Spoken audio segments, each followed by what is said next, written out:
Welcome. It's Sunayana, and this is Self Care 101. And today, what I want to talk to you about is fear. Fear is basically at the root of all of the different shortcomings that we all have. Times are tough right now. Everyone's on edge, and people are afraid. And what that means is that it comes out in other behaviors. If we examine times when we are stressed, and we look at all the different things in our lives that we have done that maybe we're not so proud of, we would probably be able to recognize that the things that we had done that we weren't so proud of were things that we hadn't done because we were bad people. They're things that we did because we were afraid of something. At its core, sometimes these examples are quite obvious and sometimes they're not as obvious. But think about the thief who steals. The thief who steals is afraid of not getting what they want. Think about the person who hoards. The person who hoards is afraid of going without or of losing what they have. Think of the person who lies. They're afraid of being found out, or they're afraid of what other people think of them. There's so many different fears that shape and guide us, but they can usually be boiled down to or reduced to or deconstructed into a handful of basic fears we all live with. Some of those sample fears are fear of being found out for who you are, fear of ending up alone, of nobody loving you, fear of losing what you have, fear of not getting what you want or not getting what you need.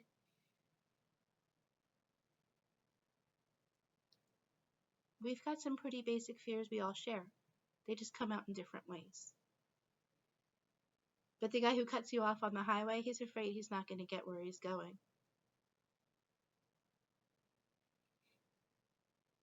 Somebody who insults you is afraid of something, but it's their issue, not your issue. I mean, you can make it your issue.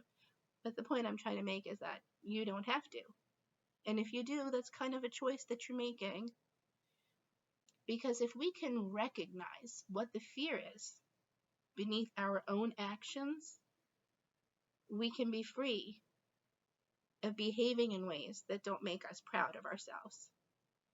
And if we can recognize the fear in somebody else when we're coping a resentment about what they're doing, we can probably generate a level of empathy or understanding or sympathy about the situation, and perhaps let go of some of the anger or fear attached to it, which would make us less reactive. And so I invite you to think about something that's bothering you and identify what the fear is underneath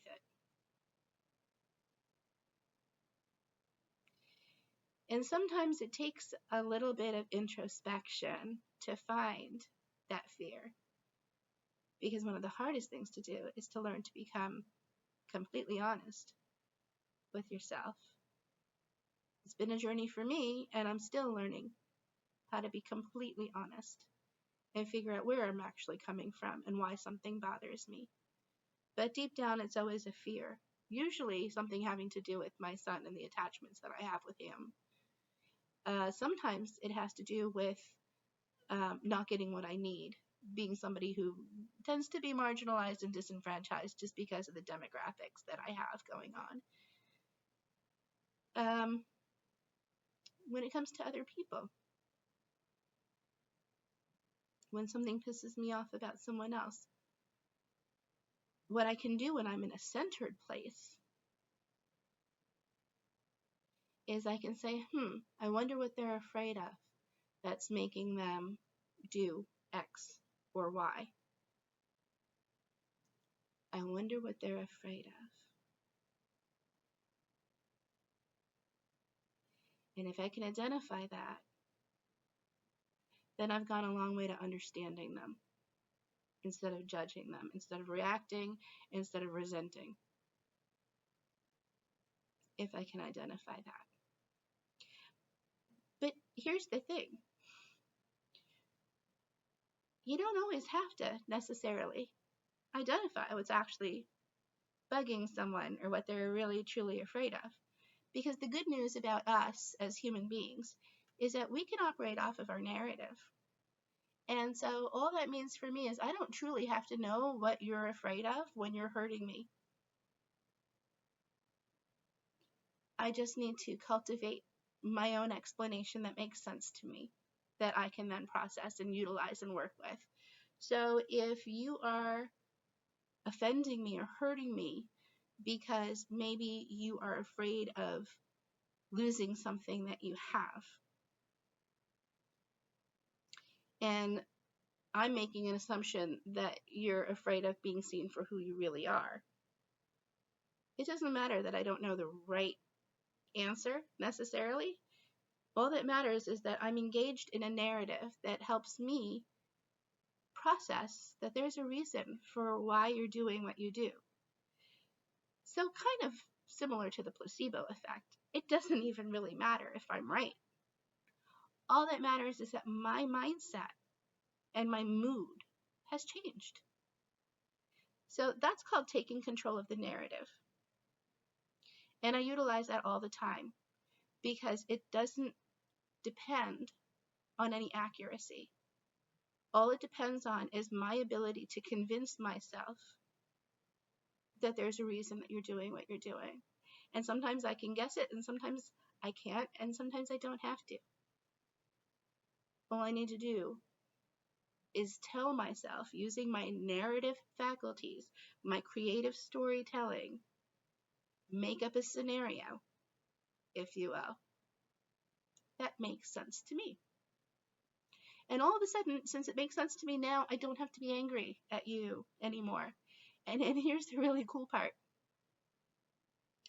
Not only is it free to do, but you can also do it too. So if I'm doing something that annoys you, or pisses you off, or scares you, or frustrates you, or whatever, all you have to do is build within yourself an understanding that there's some sort of fear that I'm operating on, and I probably am, that can make sense to you, whatever it is. It's your storytelling. It's your narrative. And you're the creator.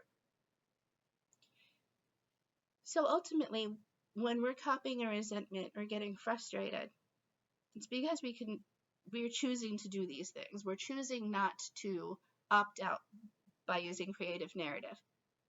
Because I'll bet you anything, you give me a scenario, and I can give you a scenario that makes sense in my mind as to why it's happening. Quite different from reality therapy. Not reality therapy at all, but definitely useful for a quick reframe that can help you drop a resentment or frustration or anger within a few moments. It's very useful. It's utilitarian. So if you're driving down the road and somebody cuts you off, all you have to do is say, you know what, that guy's got to get to the airport because he's got to go somewhere. Well, all right, we're in a pandemic. Maybe that's not the best example. That guy's got to go to the hospital. His grandmother's well, they're not really allowing visitors to the hospital. That guy is a first responder and he's on his way to go save somebody. There you go. That's the narrative. It only takes a few minutes to think of one. And even if it's not realistic, you can revise like I just did within 5 seconds, 10 seconds. And I immediately convinced myself, you know what? He's not a bad guy. He's just got to get where he needs to go right now. Circumstances are different. Circumstances are incredulous right now. And immediately then I let go of that anger and frustration. I'm like, go, bye, see ya, be safe, get where you're going. God, help that guy to get where he's going. So whatever it is, if the waitress is swamped, if the restaurant owner is overwhelmed and understaffed, If the person in front of you isn't wearing a mask, and maybe in that case you need to also take some physical precautions and distance yourself a little bit. But I hope you're getting the point. And the point is that through this creative storytelling, we can understand that fear drives us. And we can try to understand those fears and or, just utilize our knowledge that fear drives negative behaviors or unwanted behaviors, and utilize that with some creative narration capabilities and reframe things for ourselves so that we get less reactive and we get less angry. And I say we because, man, I'm doing it all the time, every day, several times a day, in fact. And that's why I'm sharing it with you, because I have found it to be very valuable to make up stories about what other people are doing so that I'm less upset. And I don't care if they're true or if they're real.